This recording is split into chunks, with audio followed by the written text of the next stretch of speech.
Good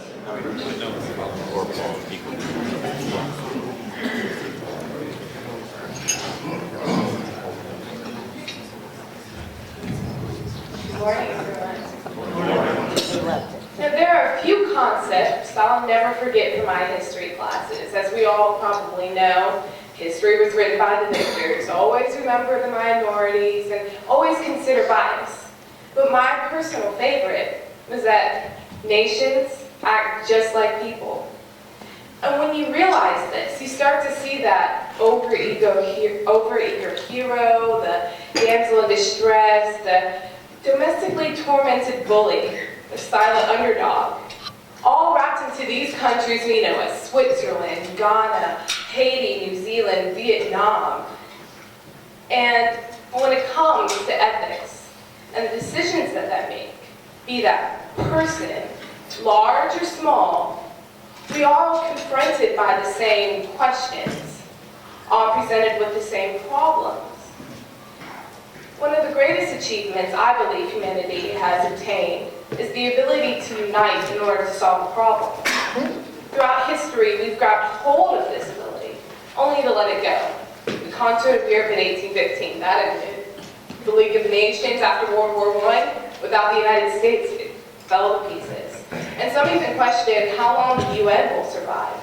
But it's not about that organization as a whole, it's about each individual country's character.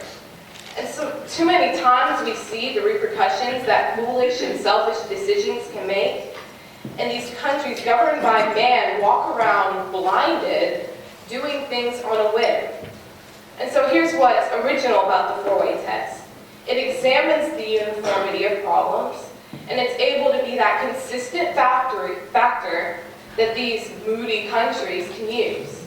It provides a step-by-step, straightforward path to keeping the world in motion. And so we analyzed how that works for our country's personalities. So this is the truth. We have such a diverse world full of many groups, cultures, ideologies. So it really, now we see that Haiti's truth can be far different from Switzerland's truth. And ironically, this reflects that bias thing.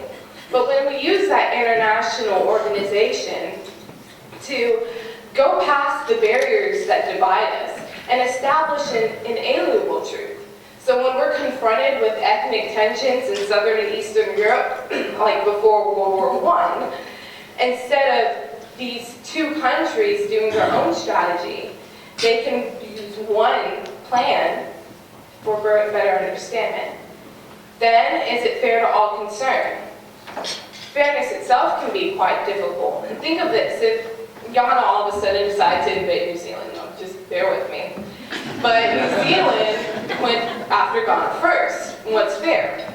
And then steps in that heroic international organization to be that unbiased character to remember Ghana's moodiness and New Zealand's domestic headaches and just reset that order. And there always is a struggle because sometimes this isn't considered.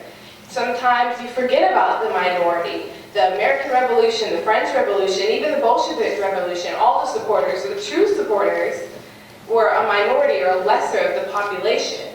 And they changed the world. Then will it build goodwill and better friendships, world peace, development, agreement, alliance.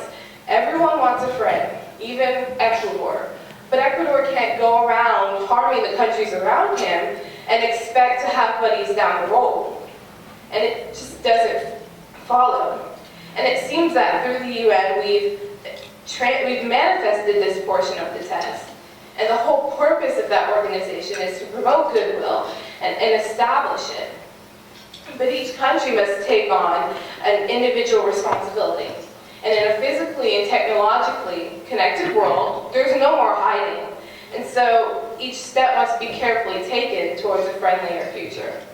And lastly, will it be beneficial to all concerned?